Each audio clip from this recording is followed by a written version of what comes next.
केंद्र सरकार जम्मू एंड कश्मीर में लोकसभा सीटों के विस्तार को लेकर बड़ा कदम उठाने की तैयारी में है। खबर है कि साल 2019 की लोकसभा इलेक्शन से पहले परसीमन के जरिए यहां सीटों की संख्या बढ़ाई जा सकती है।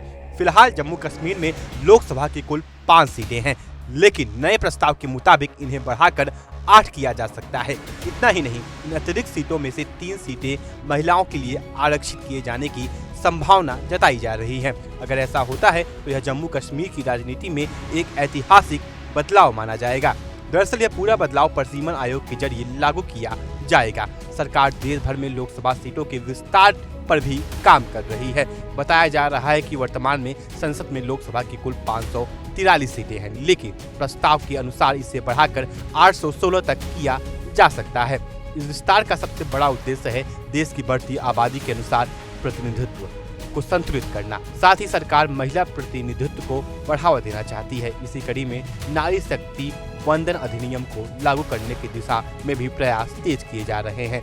इस कानून के तहत लोकसभा और विधानसभा में महिलाओं के लिए 1/3 सीटें आरक्षित करने का प्रावधान है। माना जा रहा है कि आने वाले समय में संसद में इस संबंध में संशोधन विधेयक भी पेश किया जा सकता है, जिसके लिए सरकार सभी राजनीतिक दलों के बीच सहमति बनाने की कोशिश कर रही है। अब अगर जम्मू कश्मीर की बात करें तो यहाँ लोकसभा सीटों का इतिहास भी काफी दिलचस्प रहा है।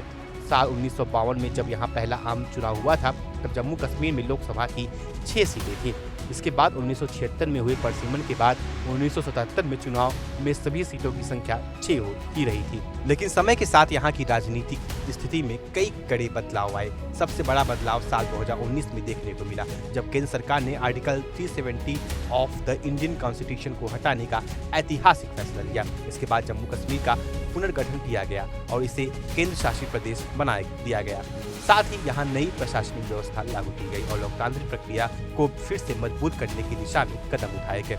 वर्तमान में जम्मू कश्मीर की लोकसभा सीटों में बारामूला, श्रीनगर, अनंतनाग, राजौरी, जम्मू और उधमपुर शामिल हैं। लेकिन अगर परसीमन के बाद सीटों की संख्या 8 हो जाती है तो यह न सिर्फ राजनीतिक प्रतिनिधित्व को बढ़ाएगा बल्कि क्षेत्रीय संतुलन को भी मजबूत करेगा। जहां तक परसीमन प्रक्रिया की बात है तो इसके लिए सबसे पहले जनगणना के आंकड़े जरूरी होते हैं। अनुमान लगाया जा रहा है कि अगली सेंसस ऑफ इंडिया 2027 की प्रक्रिया 1 मार्च 2027 तक पूरी हो सकती है। इसके बाद परसीमन आयोग का गठन किया जाएगा और नई सीटों का निर्धारण करेगा। आमतौर पर परसीमन की प्रक्रिया पूरी होने में लगभग 3 साल का समय लगता है। हालांकि ये भी चर्चा है कि अगर देरी से बचाना हुआ तो सरकार 2011 की जनगणना के आंकड़ों के आधार पर परसीमन प्रक्रिया शुरू कर सकती है, ताकि 2019 के आम चुनाव से पहले नई सीटों की व्यवस्था लागू की जा सके।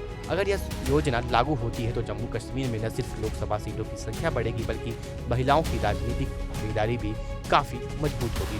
अब देखना दिलचस्प होगा कि आने वाले समय में परसीमन आयोग इस प्रस्ताव पर क्या फैसला लेता है और क्या 2029 के आम चुनाव तक जम्मू कश्मीर में नई सीटों का यह बड़ा बदलाव लागू हो पाता है या नहीं। फिलहाल राजनीतिक गलियारों में इस प्रस्ताव को लेकर चर्चाएं तेज हो चुकी हैं और सभी की नजरें केंद्र सरकार के अगले कदम पर टिकी हुई हैं। फिलहाल इस वीडियो में इतना ही। आप देखते रहिए India daily Jammu and Kashmir. तब तक के लिए नमस्कार। देखिए इंडिया डेली 24/7 अब आपकी स्मार्ट टीवी पर। इंडिया डेली मौजूद है सभी डिजिटल प्लेटफॉर्म पर लाइव और लगातार। इंडिया डेली 24/7 हर दिन राष्ट्र को समर्पित।